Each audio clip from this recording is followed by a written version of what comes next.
And welcome back to another episode of the Baseline Bumps podcast. All of this is brought to you by Love You Hard TV. This is your host, Rob, a.k.a. B-Ball Archives. And once again, I got the bums in the house. AJ James, thanks for joining me this afternoon.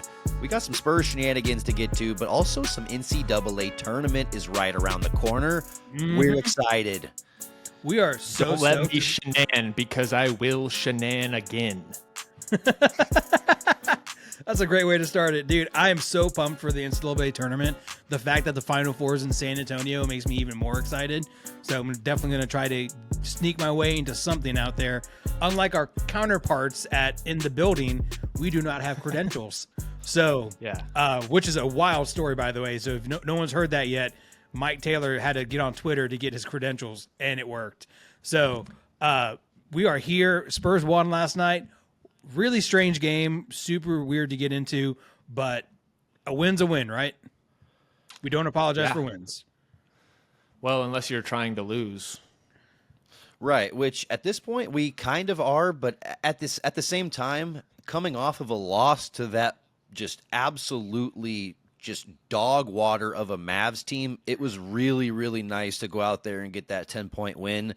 And it was exceptional that we weren't getting out-rebounded by a team that had absolutely no front court like we did the game before. Freaking, it was Kessler Edwards was literally putting up. Who?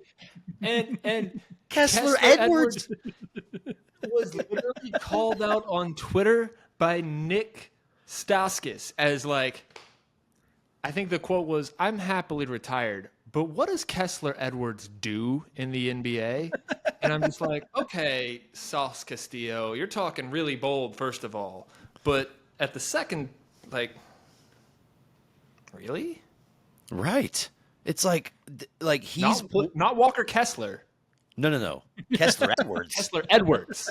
He's dropping 22 and 11 on us, 9 for 12 from the floor, and he's finishing around the rim like he's like Zion. I'm like how are we allowing this when they have no other front court options? We have no other guys down low to even key on, and we're just letting little simple backdoor cuts, little flares from the high post, free throw line extended, and then he's taking like one dribble and getting to the rim, and it's like, this is Kessler Edwards. I know we don't have Wemby, but we should be putting a better team defense effort out there to stop guys like that. And it was nice to see in the game last night, we actually flipped the script, out rebounded them by 19 and dominated the front court. Yeah, absolutely. And it helps that Darren Fox had a great game. I know that as Spurs fans, we've been waiting for that to happen, for him to really show and showcase what he's capable of. Because he's had a pretty rough couple of weeks, to be honest with you. And I know that around the corner is that Clipper game, and it wouldn't surprise me if he hangs it up after that game. So we'll take what we can get, but a great game all around. We got to the free throw line, not as much as I really want to, but we still got there. So it was rough to watch though. That first quarter, I wanted to throw my TV out the window. It was tough to watch, man, because it was all 7 turnovers in 7 minutes, and it was all just silly mistakes that you see in middle school games, like just passing to nobody, people not being in the right spot, just careless errors, and you're going, what is happening? Do we just completely give up on this game? And then all of a sudden, as the game progresses, we turn it around and get the W. Yeah, see, that's the one thing about NBA basketball is that, to your point, it was a terrible start, but you can never really put too much stock into that because whether you'll get over the hump or not, the run is coming, whether you jump out to the big lead or someone jumps out on you. So, it was a good job of settling down and course correcting. It's probably the best coaching I've seen Miss Johnson do in a month. Right. Yeah, it actually felt like we saw some type of deficiencies within our offense, made a couple of adjustments, but really those adjustments are are super easy when you're playing a team that really can't adjust back at you because they just don't have the personnel. Yep. So, I mean, AJ, to your point, it was really nice seeing De'Aaron Fox have that huge game. And to your point, before that, I think I was looking at his stats when we were going into the last Mavs game. His previous 10 games, he was only about 17, 6, and 4 on 41% from the field. And we know that he's got the hurt hand and he needs surgery. But at the end of the day, I was expecting him to see a little bit easier of a time getting to the rim, getting to his spaces. Do we feel like this is going to improve moving forward? I do. I think there's not only the physical, but there's also the mental. And, it's really hard to come every day with the same focus when, just like that, the team's goal shifts and it's your second day on the job. When pre All-Star break, he was putting up some pretty good numbers, if I remember correctly, but it's really the struggles have been post-break, and I think you're seeing the finger flare up, and if I'm not mistaken, I think there could be surgery next Monday. He at least alluded to that possibility. Yeah. And then between the physical and the mental side of, Wemby's not here. What are we playing for? I think human nature has kind of affected De'Aaron Fox a little bit. Yeah, for sure. And also, it doesn't help when your wife's having arguments with Malik Monk after a game, too. Was that an argument? I didn't ever get any real context on that. I didn't either. It looked like they were talking about something important. It was at least a heated discussion. Yeah.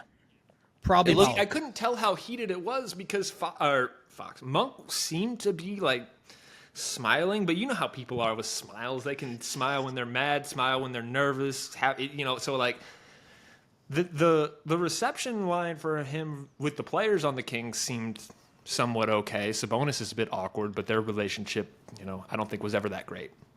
No. Yeah. But honestly, that was a pretty poor performance in front of his former team. He was only 6 for 17, 0 from 6 from beyond the arc, and it was all nice when he hit that really sweet midi at the beginning of that game against Sacramento, and then I was like, oh man, I think he's about to go off, and then it was just a little bit bad quiet. Performance from everybody as a team, really, though. Yeah.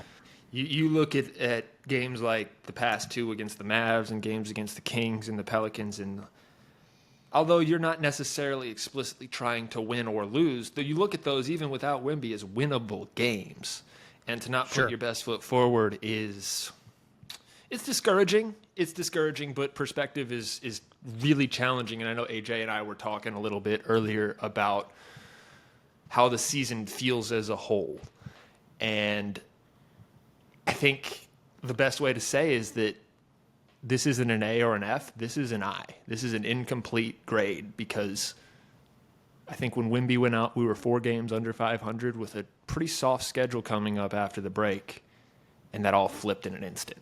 Sure did. Yeah, and I mean that's kind of what it is, but it's weird to watch the games post Wemby, and especially the past couple. I don't know about you guys, but it kind of feels that Chris Paul doesn't really want to be here anymore. And I don't know if you guys felt that too. Like it doesn't seem like, or maybe he just accepted that Castle's going to get more minutes than him, and he's not super thrilled about it. I mean, he's still doing what he's doing, but he seems to be a little less vocal. Have you guys noticed that? I have, and I think I saw someone mention it on Twitter, and I'm wondering if he's maybe realizing that the end is near. Like I think Rob, you mentioned it a couple of weeks ago, or maybe it was you, AJ. I can't remember, but he's floated the idea of he's separated from his family. He doesn't know how much he has left. We talked about human nature with De'Aaron Fox. I think some of that could be setting in with CP3. Yeah. Yeah, I mean, it's how much do you want to go through the grind? And if you're having to gear up for another season and you already have an emerging point guard, an emerging guard in that rotation that's going to take more and more of your spots. Yeah, I see him slowly kind of checking out, and I noticed it a little bit with a couple of those dumb turnovers last night. It kind of just seemed like he was going through the motions at times. I'm not saying that he was playing subpar basketball or that he was, just really, really checked out from just like he was totally trying to like sabotage us or something weird like that. But I'm saying that it seemed like he was maybe being a little bit riskier than he was at the beginning of the season, kind of just trying to make things happen whereas, with Wemby out there, he was seeing the game and passing people open and being the Chris Paul like we had seen previously. It feels like he's kind of settling. Does that make sense? Yeah. Like he's settling for jumpers, settling for threes, settling to, not push the ball, just random things like that. And it's weird because Chris Paul's never been a transition 3 type person.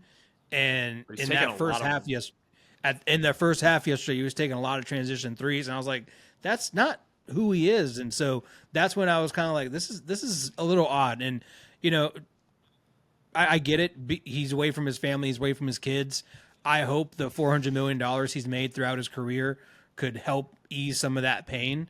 So, I think you can find a house and have his kids visit with $400 million in San Antonio. I'm just saying. I know the market's hot. I think he's living at La Cantera near the Rock, if I'm not mistaken. I think he's gotten one of those nice apartments over there. But I think, and I alluded to the grade on the season for the team is I. And I think if you were to make me think of a word that describes this season, it would probably be humanity, because we tend to forget a lot about the fact that these guys are people just like us. But this year, we've been reminded about it at nearly every turn, whether it's Chris Paul talking about being homesick, whether it's Pop dealing with a stroke, whether it's Wemby dealing with deep vein thrombosis. We have been reminded so many times this year that these guys are not that different from us. And the humanity of these situations, I think, is impossible to avoid if you are in that locker room. And I think it's got to be really tough to come to work every day with that necessary level of focus to be NBA level great. Yeah. Yeah, especially when there's so many things that feel like it's bigger than the game just hovering around that locker room. Like, how do you go out there and focus on, like getting hyper specific better about one part of your game when something seems so much bigger just right outside the door. Well, and it seeps into practice. It's like, how do I pay that necessary attention to detail in practice or with scouting or watching film?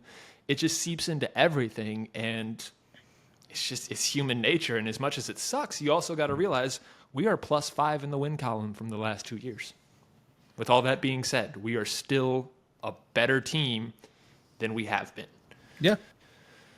Right. That's fair. I just think watching the game last night in that first quarter specifically, whenever we had, I think, back-to-back really shitty turnovers, I need a coach that's going to chew ass. I need a coach that's going to get into someone's face and basically talk about, hey, get your shit together kind of thing. Because seeing Mitch Johnson just kind of call a timeout and, hey, guys, can you please stop playing bad basketball?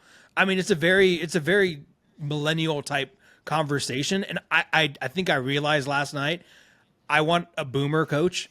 I need a guy that has like some kind of seniority on some of these kids, because like Mitch Johnson's he seems like just a homie, right? And if a homie comes up to me and they're like, hey, you need to play harder, I'm like, hey, you can kick rocks. So I just think for the future, we need to have someone that's going to hold these people accountable and get on them when things start to turn sideways. Well, and I think part of what you're getting at, AJ, is like, JJ Redick, first-year head coach, having success. He's got credibility because JJ Redick is a 16-year NBA veteran. Mitch Johnson never played in the NBA.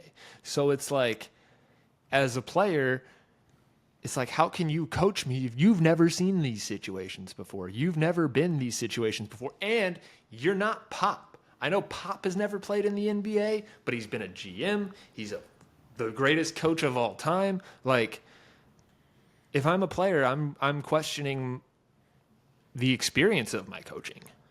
Yeah, as you should be. When you see some of these rotations and you hear some of the things he says in press conferences, it doesn't really leave you feeling inspired a lot of times. And I know that he was kind of thrusted into this situation just kind of, before he was truly ready. But at the same time, we're going to judge you based on the body of work that you put forward, and we're not really, really loving it per se. No, and I question, I guess, the organization's decision to have Mitch be that guy when Brett Brown is right there. Yeah, for sure. I know Brett Brown has his problems as a head coach, but he's been a head coach before. And I just think that 9 times out of 10, that's super valuable, is to just have that experience being the guy, making these decisions, telling these players what they have to hear. I don't think Mitch Johnson can do that. It was kind of like I don't think he does do that. It was kind of like when Tim took over for Pop a couple of times, and we had like Becky Hammond on the bench, and everyone was going like, why is Tim the head coach? Like he just retired a couple years ago. He's not really a coaching type player. Like he was never that guy. So why is he leading this team? And it just feels that we make some weird coaching decisions. But even whenever still, our he's guys Tim out. fucking Duncan. Yeah, I'm like, not going to disagree with that. Like, he's not a coach, but he's forgotten more than 99% of NBA players know about the game and how to play it. Yeah, Because it's all about the game and how you play it, right, AJ? That's what I heard. Well, I mean, he's better. He's a better on-court floor general than I would say just about anyone else in NBA history. There's very few people that I would put above Timmy in that category. So, when you view it through that lens, obviously that translates to coaching, but there's so much communication that you need to have as a coach with not only with players, but other people within your organization. And Timmy's really not a huge communicator. He's more, I'm going to show you what to do by being the example. Yeah. And so, I agree with what you were saying, James. I would have loved to see Brown out there as our coach because, we've seen him with multiple teams and I believe, he's even coached a playoff series within the past like 10 years with the 76ers, I think. Oh yeah, no, he went to the playoffs multiple times with them. And so it's just that kind of experience makes me kind of scratch my head as to why he wasn't elevated in the first place. Yeah, I mean, maybe we're just thinking more long term with this. We're really wanting to dive in and see, hey, is Mitch going to? We'll see. See, it should scare you, but I think life after Popovich is going to be scary. It's going to be jumping off of a lily pad that we haven't jumped off of in almost 3 decades. So it's going to be frightening. Yeah, and I think that's why, like, if you see this topic discussed online, you see a lot of familiar names brought up because they're safe choices. So you see a lot of Becky Hammond or Quinn Snyder or people with ties to the Spurs organizations because it feels like it's the most safe next step. Right. Which safe may not be the best. I have no idea, to be brutally honest, because we have the longest tenured head coach in sports right now. Like, it's not even close. So, I mean, we're in a very unique position to where, we've been blessed, and it may be a really, really hard Band-Aid to rip off. Bring back Avery Johnson. Well, the hope is that you can emulate the situation in Miami, right? You have the legend step away and handpick his guy and stand by him come hell or high water. You had back in 2011 LeBron and D Wade go to Pat Riley and ask him if he ever gets the itch, and Pat said, "Nope, Spo's your coach."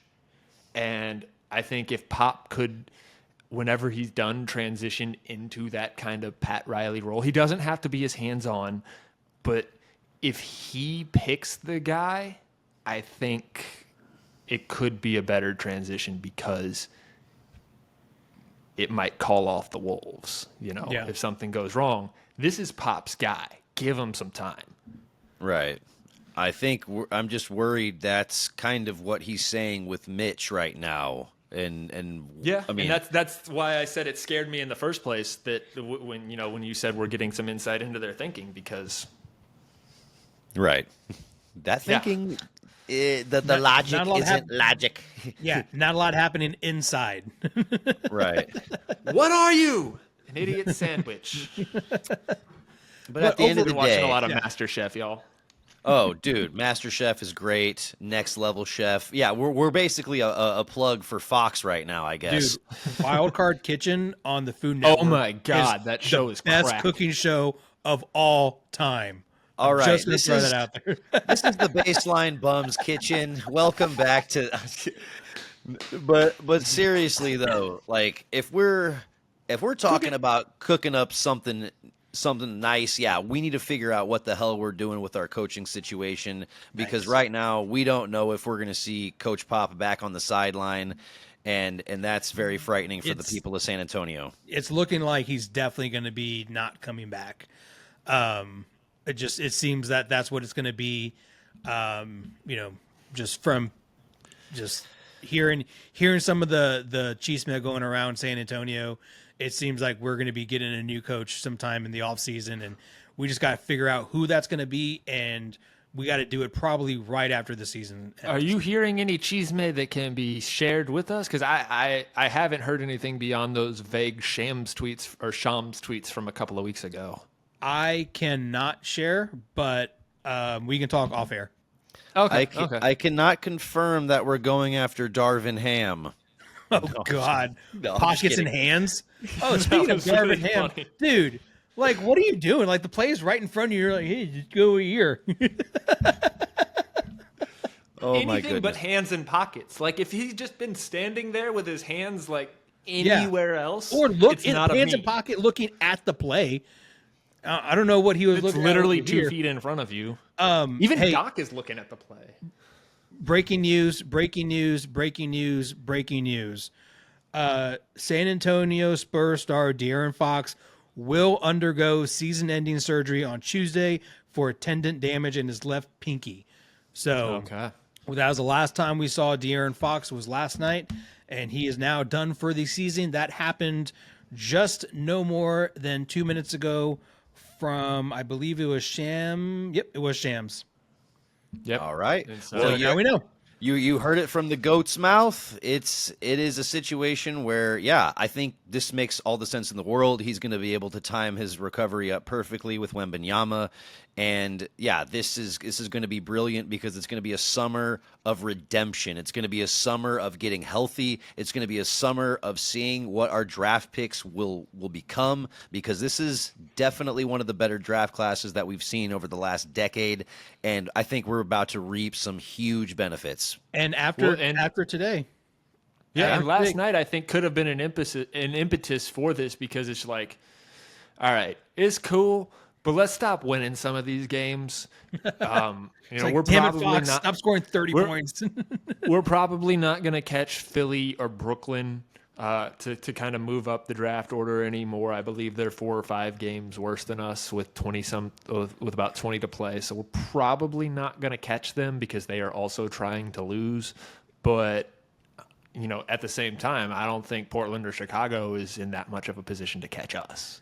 Yeah. Well, also, now that we saw what happened today with Cooper Flagg, I mean, I don't know what his injury is. It hasn't come out yet. But when he went down, and there's pictures of him floating around in a wheelchair leaving that game today.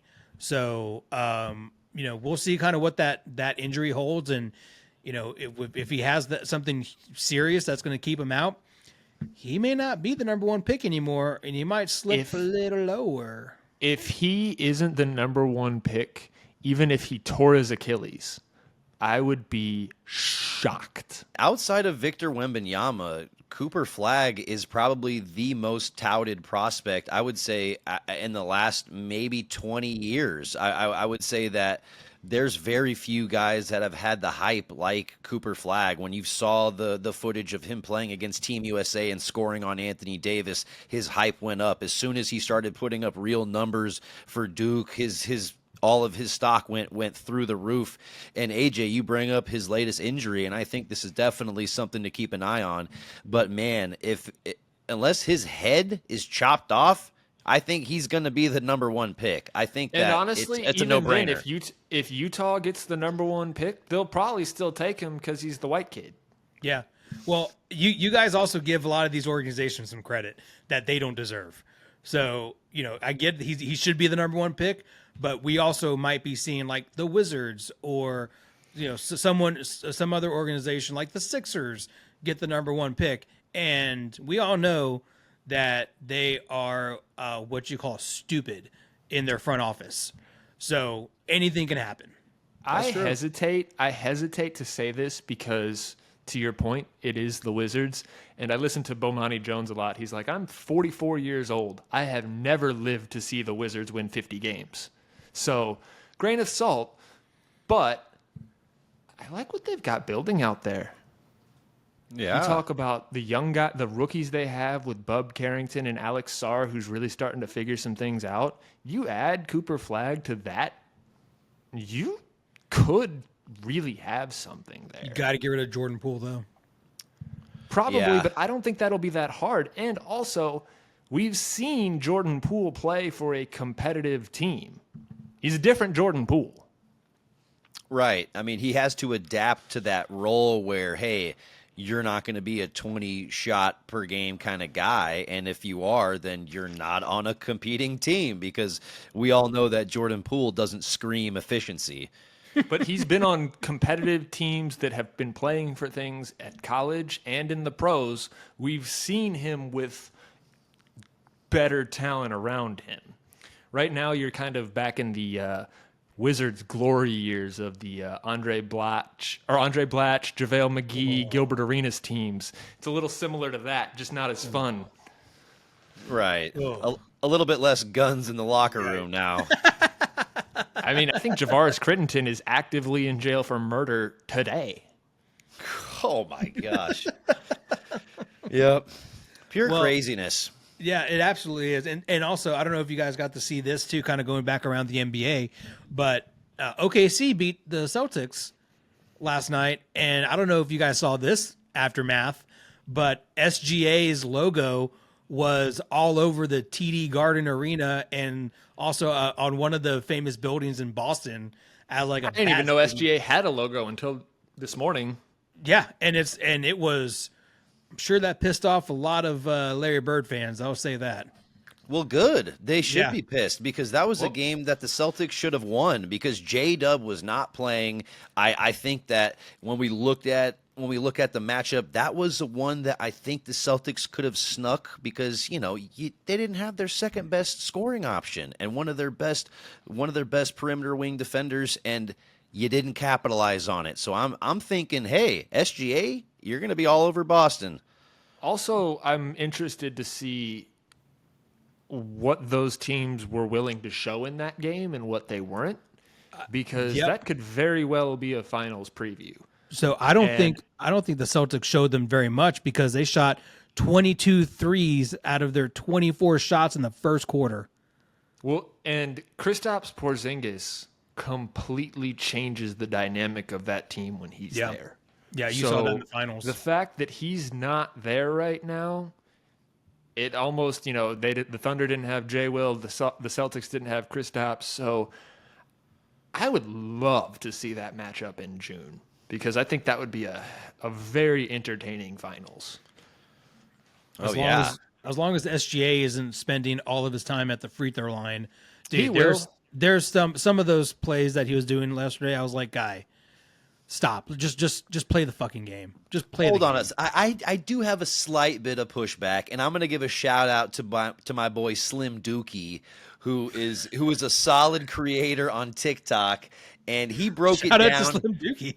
Absolutely, Slim Dookie. He literally broke down every single field goal attempt that SGA had last night, and we determined that there was only, I think, 4 flopping or foul baiting attempts in the whole game. So it was a situation where I feel like a lot of his free throw merchant foul baiting stuff, I think it gets blown out of proportion, because when we look at superstars and how much they have the ball, almost every single one of them do that, whether it's LeBron, whether it's KD, whether it's James Harden, in previous years. You even saw Wemby start to do it some this season. Right. I mean, if you have the ball in your hands, it's just advantageous to be at the line. You not only get to rack up your points, put your team in a better position, but, I mean, dude, you get a little break, too. The foul baiting foul baiting that you see SGA do is different than what you see a guy like James Harden do, because SGA is longer than James Harden. So I think some of the stuff that plays into the foul baiting there is he has better angles because his length creates difficulty guarding. So, like, if he's going to get to his spot, people have no choice but to foul him, because if they don't, he's just going to finish easily because he can get around people. He can go over people. He's more explosive than a guy like James Harden was, who's just kind of, James Harden was a foul merchant because he was that was his goal. Yeah. It's not SGA's goal. It's just a function of how he plays. Yes and no. If I continue to see him do the Chris Paul look over the shoulder while someone's on your back to find the contact, where do you think he learned it from? Yeah, he definitely learned from Chris Paul. And I swear to God, if we don't see Steph Castle do that in like 4 years, I'll be pissed, because like he can do that too. So like I'm not mad about it because he's still playing within the rules. Like the refs have to call the foul in order for it to happen. So my thing is like it's a lot. It's a lot. It's like watching 2012 Tech play or 2010 Tech play, and it's a 4.5 hour game because we throw the ball so much. So like that's just my thing. Like we got to get this. Don't game remind going. me of the Tommy Tuberville years. I had to root for teams led by Tommy Tuberville. Don't remind me of that. I don't remember that. Those are the dark ages. Those are very dark ages. But I think this is a perfect segue into some Texas Tech. Yeah, we have a pretty good team going into the tournament. Okay, guys, how are we feeling about it? How are we feeling about some JT Toppin action in the tournament? As a homer, and I think AJ, I think you feel the same way. I am more bullish than I've been in probably 5 years. I think, and for different reasons too. Yeah, because this team is not like the team that went to the national championship game at all. But you look at the way this team plays offense, it is fun to watch. They can shoot the piss out of the ball, which is pretty rare in the college game. Yeah, I agree. Yeah, they not only shoot the ball really, really well, but there's a lot of really, really good energy. We looked at JT Toppin over the last month, and he's averaging about I think 24 and 11. I was looking at some of his NBA. That is an NBA guy right there. JT Toppin has a chance to definitely jump up in this draft class for sure, because he is topping on fofos is what I'm going with this year. So now, for me, this is how I look at the NCAA tournament, and this is kind of the formula I use, and this is what I've been using for the longest time, and it's worked, and it's great. You look for the team. You look for a team that has a guy that they can go to late in the game to just go get a bucket. You need to have great 3-point shooting. You need to have great defense. Tech checks all those boxes. I am more, just like you were saying, I'm more bullish about this team now, way more than I was in 5 years ago. Because back then, with that team that went to the finals, we just got hot. Like, we really got hot. That was a great team. we got hot. Because when you look at we got hot at the right time. When you look at the roster construction of that team, it was absolutely perfect. The starting lineup: Davide Moretti, shout out, your point guard, your shooter; Jarrett Culver, Big 12 Player of the Year; Noren Sodiase, your glue guy, your dirty work guy, Tariq Owens, your rim protector. Who am I missing? Who was Matt Mooney came off the bench? Matt Mooney started. Okay. Yeah. Culver was 3. Yeah. And, you have a 5th-year senior in Matt Moody. Like, that was a perfect lineup. Had no holes. Shooting, rebounding, defense, all of it. I think this team has that. I think this team is a better offensive team than that team is. I agree with that. I agree with that in the sense that the coach is better offensive. Yeah, well, I think all around, because you think about it. If we start going, because a lot of times, this is obviously this copycat league, just like the NBA, you see teams start doing the no middle defense. We have 3 shooters on the court at all times that can absolutely destroy that no middle defense. And if those guys get hot, which they have several times this year, and if they're scoring 80 plus points in the tournament, good luck stopping that team, because that's a team that's going to get rolling. And JT Toppin, if he's dropping 30 a night, dude, like this is. And you go 8 deep too. Yeah, you go 8 deep, 8, 9 deep. Yeah. So like this team looks great, and there's other great teams. Like I would love to talk about Duke, but we don't know what Cooper Flagg's going to look like here in the next week. So I will say from a Texas Tech standpoint, the only way I see them bowing out early, and I'm saying like earlier than the Sweet 16, their weakness is that sometimes JT Toppin is prone to foul trouble. And if he is in foul trouble, things can unravel. And we've seen it before. We saw it in the TCU game. And so you mentioned other teams, and quite honestly, I think this is a can anybody beat Auburn invitational. Yeah. Right. Because, I mean, we've proven that we've been able to beat teams that have number 1 seed. I mean, we defeated Houston earlier in the year, really, really high-end teams all throughout. And, we're going to be tested against Baylor here in a little bit. But at the end of the day, it's like we are just as good as anyone. But I agree with you, James. I think it's the world versus Auburn. And that's weird. Yeah, as someone who's paid attention to college sports for a long time. Yeah, Bruce Pearl's a great coach, and it shows why he's one of the best to ever do it, especially in the college level. And I mean, Florida's not bad either. Florida's right there knocking on the door too. So it's going to depend on matchups, because it always comes down to matchups. But if you can just impose your will and your offense on the other team, you're gonna go far. I will say for those of you who might be listening to our show for advice on filling out their brackets, A, why, but B, I do have something, and history says that the SEC is going to underperform in this tournament every time. If you look at I saw this article I think last week. The SEC of 2025 rates as the 2nd best power conference of all time. The other 2 in the top 3 are the 1997 ACC that produced Tim Duncan and the 2024 Big 12. Both of those conferences struggled mightily in the tournament, and I believe they didn't have any Final Four representation. So if you're looking for something, trends in your bracket, don't be as bullish on the SEC as you might think you want to be. Be bullish on the Big 12, though. Yeah, I would think so. I would fight. Possibly. I would say be bullish on the Big 12, because Arizona's in there. We also are like BYU can shoot lights out whenever they get hot. So it's gonna be a fun matchup. I'm not gonna lie, it's wild that UT had such a bad year. Like, not just a bad year, like bottom of the conference bad year. And Rodney Terry, as soon as their season's over, is going to get fired, unfortunately. And it's you know who they're going to go get, right? Pop?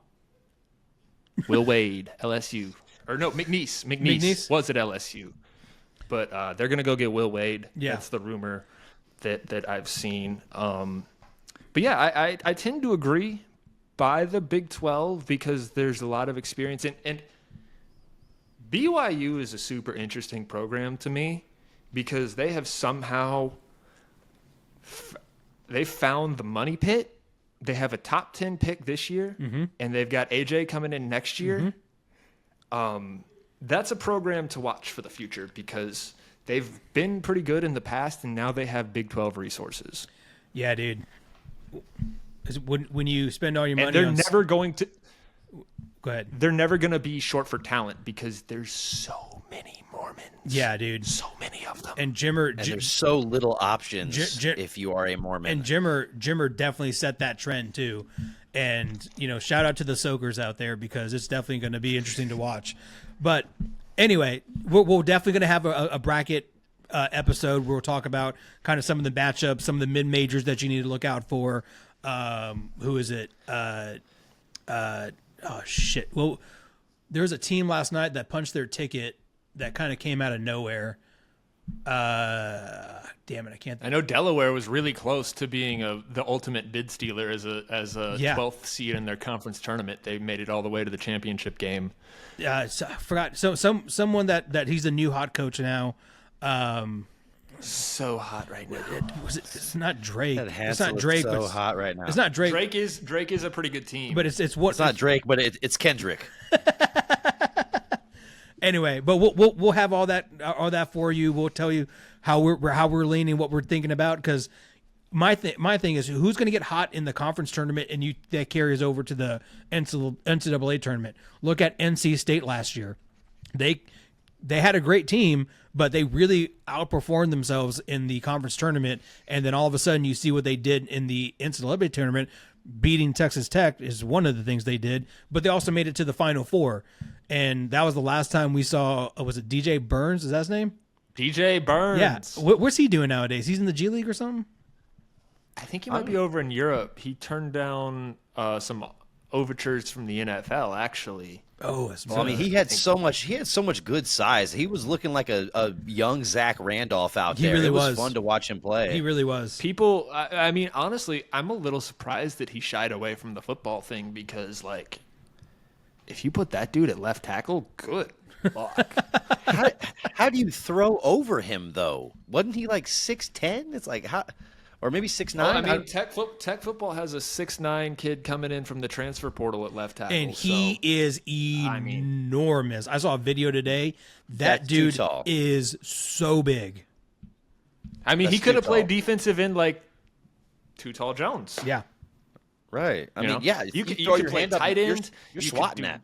Yeah. And so I'm a little surprised that he turned down those overtures, but probably more money in playing basketball over in Europe than being a practice squad guy in the NFL. That's fair. Right.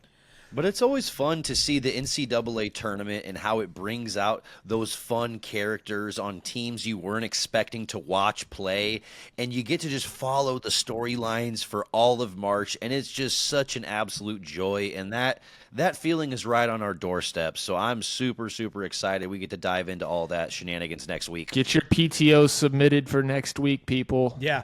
Right. And also get your bet online stuff figured out too, or call your buddies in the legal states, or go to Vegas. Who cares, dude? It's gonna be so much fun to watch, and that's one of my favorite things to do. You know how much they charge you to get into a sports book to watch these games? So much money. The first, yeah, it's like $1,200. Yeah, it's insane. And the crazy thing is, for the next week, after we know who's gonna be doing what, we're gonna see all of the statistics of a 5 beat a 4 80% of the time, or the 10-7 seed, watch out for that one, or the 12-5. Like, it's gonna be so much fun to watch and hear those silly things come out. But it's all fun, it's all great, and I just can't wait. It's my favorite time of year, because then you're like, wait, where is the school at? What do they do? How many students they have? You're like, oh shit, dude, my graduating high school class was more students than that.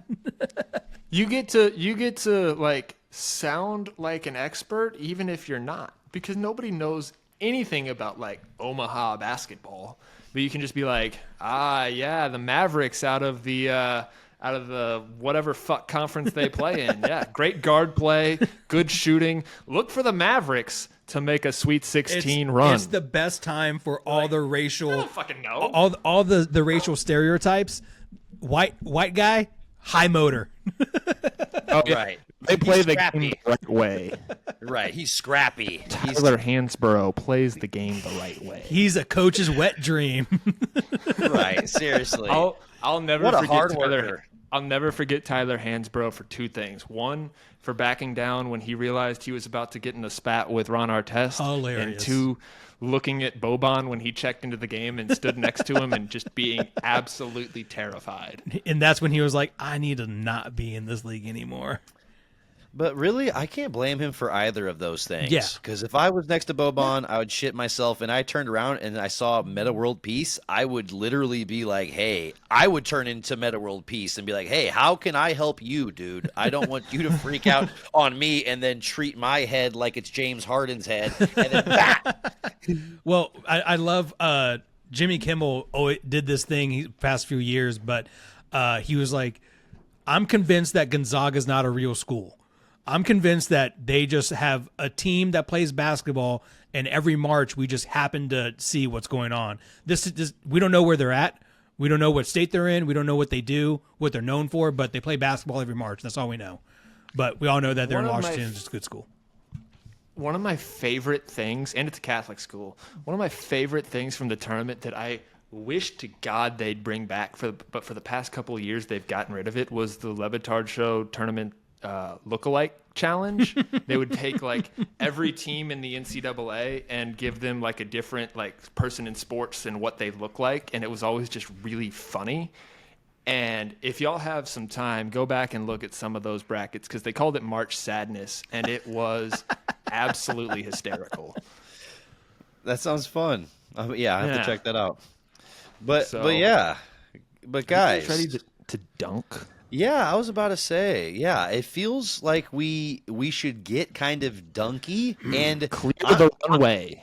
I was about to say, I'm going to pass the ball to you because y'all alluded to a dunk in the group text earlier on in the week, and I want to see if you're going to stick to that or maybe go in a different direction. So AJ, I'm going to let you go first. Perfect. All right, I got to get ready for this one because when I saw it, I got really mad, and I was like, I got to keep the same energy for that. My dunk today is a guy I respected when I was growing up as a kid, one of the guys I learned how to do a crossover from, Tim. One of the guys that you learned opinions on gay people from. Okay. Tim Hardaway. OG Tim Hardaway, not Junior, OG Tim Hardaway. He was on Michelle Beadle's show, and he continued the narrative of Bol Bol is just like Victor Wembanyama, except he wasn't saying Wembanyama. He was saying Wembanyama or whatever. He wasn't with an E, it was an A every time. And he was talking about all these different things like, oh, he has the same offensive arsenal as Wemby does and all this other nonsense. And it's like, first of all, no one asked for your opinion. Why don't you just go off into the sunset and not bring anything up? Also, how dare you mispronounce his name? It's not that fucking hard to say. And then he was talking about how Wemby has the freedom to play in San Antonio, and Bol Bol is just not that free in his offense. And it's like, so for the past 15, 20 years, we were talking about Tim Duncan, Manu, and Tony were all just good players in a great system. But now we're saying Wemby has the freedom in the same system? Like, that makes no fucking sense, guys. Like, we heard from the media for the longest time that, oh, Timmy was only good because of the system that he was in. If you put him on another team, he wouldn't be able to do that. That's what I heard. So, Tim Hardaway, that's bullshit. Also, stop comparing Bol Bol to fucking Wemby. They're nothing alike. It's all the 6 inches between your ears. That's what makes Wemby so much better than Bol Bol. Like, Bol Bol barely got in the NBA. He's been kind of a journeyman in his time. He's what, 24 right now or something? He was the 44th pick in the draft. Like, dude, what are we doing? And then to hear Shaq just continue to be an asshole about the whole thing, like, he's just not the guy. He's never going to be the guy. Bol Bol is just not that guy. It makes me wonder how close Tim Hardaway Sr. and Shaq were with Manute Bol. I mean, maybe. They're just speaking up for their boy. because they've seen Bol Bol grow up. Dude, but so you're telling me that like Sharif O'Neal is close friends with Bol Bol. Yeah, I understand that. That's great. So you're telling me that this talent of Bol Bol, every scout for every team outside of the Miami Heat who drafted them in the second round as the 44th pick should get fired and he never played for Miami because they passed on this gem.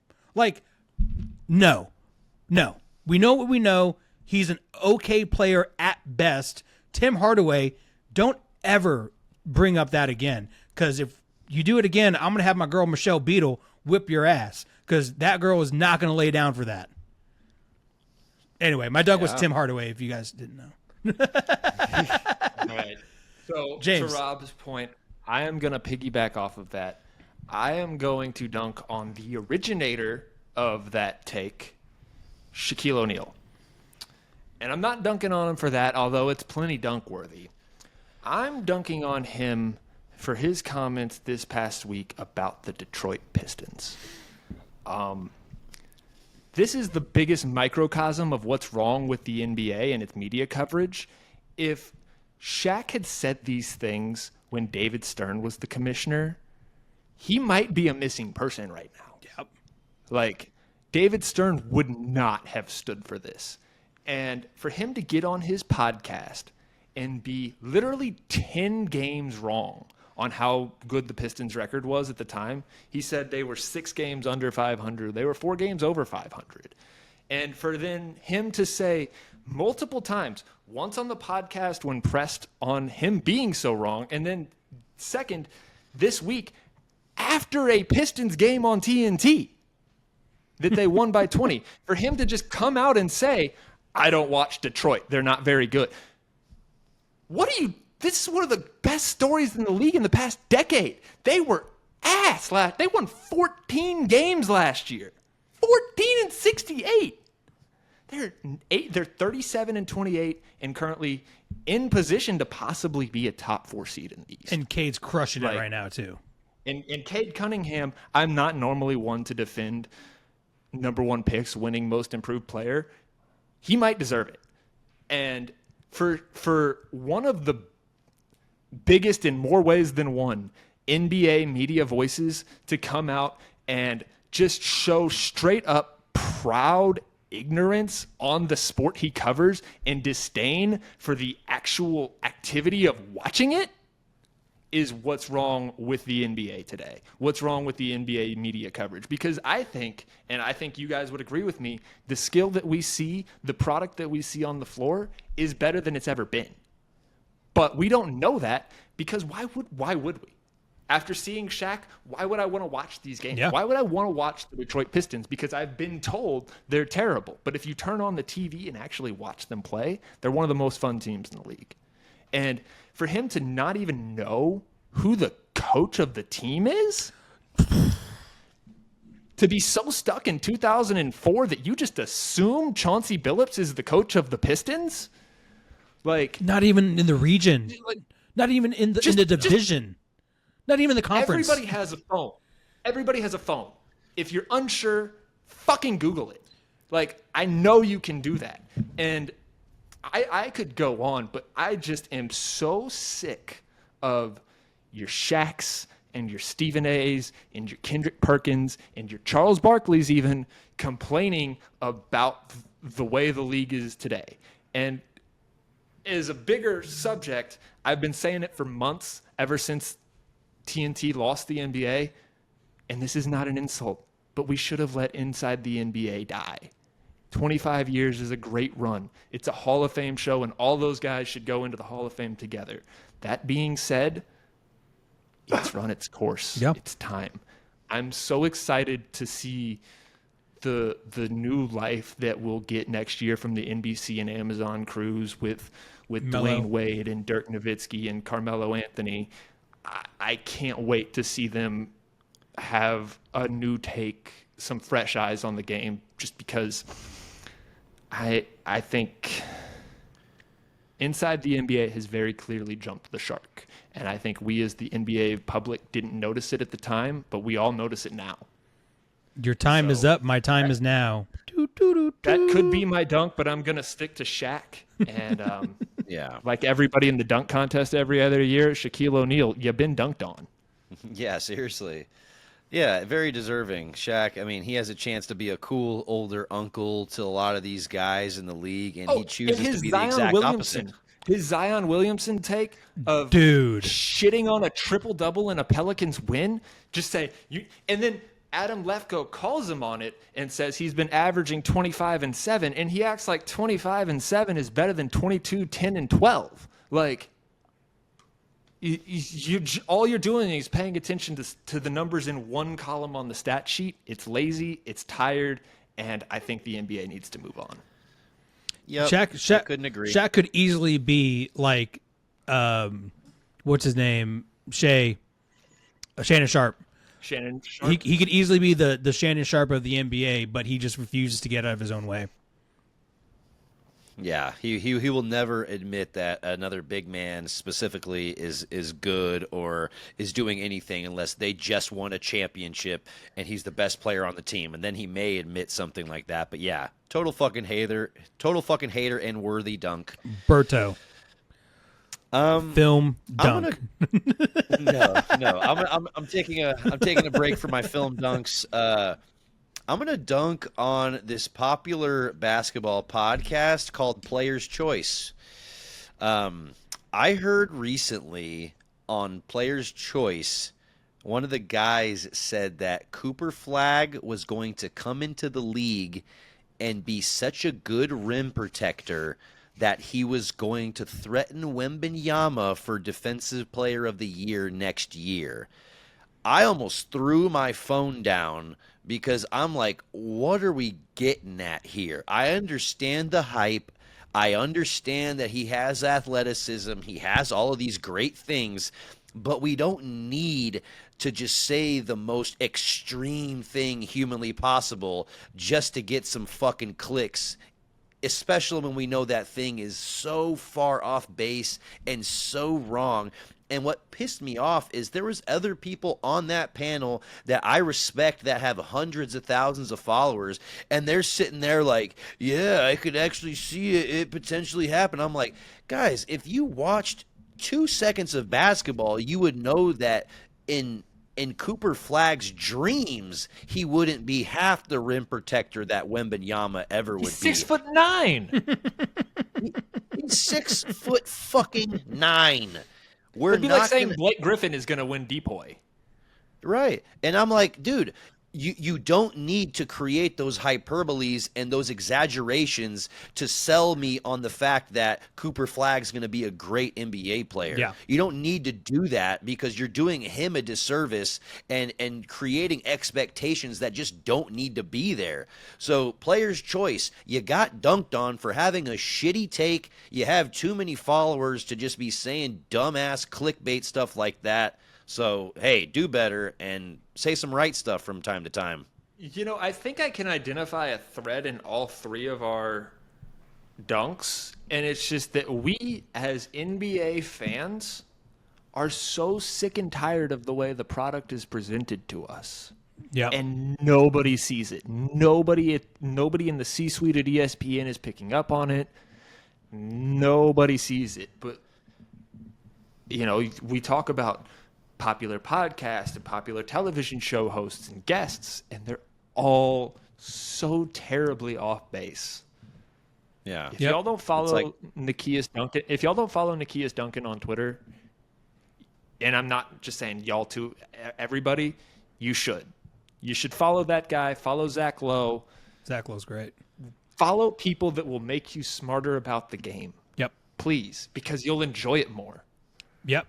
Absolutely. Well, also, can we get a real quick little dunk, and it's kind of going into what we talked about before, to all the San Antonio residents who are going to vote no in getting Project Marvel off the ground.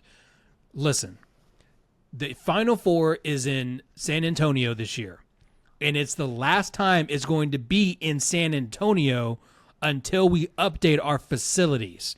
We have to update in order to bring in other amenities, more concerts, more sports, bowl games, all these different things. San Antonio WrestleMania. Why not? Let's make it happen.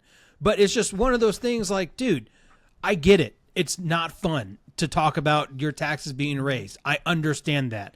But at the same time, think about what we could be doing. If you like going to the Final Four, if you enjoy all the fun things about sports and entertainment in San Antonio, you got to vote. The NCAA already told San Antonio, hey, we're done. Like, you guys got to do this. You got to update this shit. And I guarantee you, if we look at social media after the Final Four, there's going to be a lot of people shitting on the Alamo Dome because it's an old antique relic of a stadium, and that either needs to be demolished or redone completely, and Project Marvel needs to happen.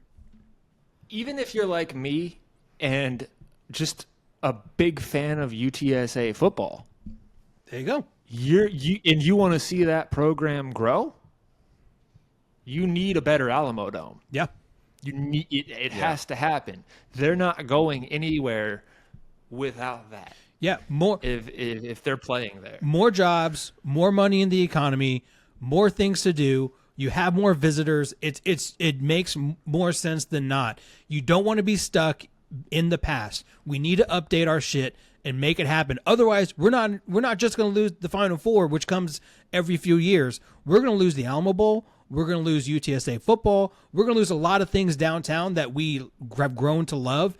And as someone who adores San Antonio, it needs to happen. It needs to go back to where you can go grab a drink and some food before a Spurs game, go to the game, and then go out afterwards, because that's what we need to do. Don't be Oakland. Don't be Oakland. Don't be Oakland. Be Cleveland. Yeah, be Cleveland. Don't be Oakland. Thank you, James. All right, Yep. That's it. That's all I got. I'm done.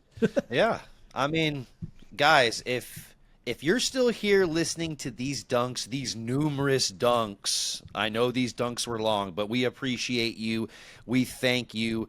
This podcast would not be the same without you, without your comments, without your likes, without all of your shares, with your engagement. Like, we seriously thank you for being here and for continuing to listen and make the Baseline Bums podcast truly what it is. But yeah, this feels like a really good episode. Oh my gosh. Wait, what was that? I missed that. We dove into WrestleMania San Antonio got me going. Oh my gosh. You gotta have him out at the top and have him come down to the bottom. Like, yeah, there we go. Honestly, hey, AJ, for next episode, yeah, I expect some string.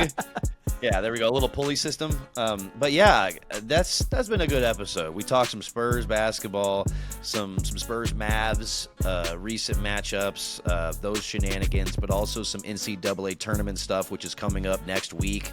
Everyone, fill out your brackets because it's about to be pure cinema. So great time for basketball. But yeah, guys, I think we should end this episode the same way we end all the episodes. And that is with a go Spurs. Go!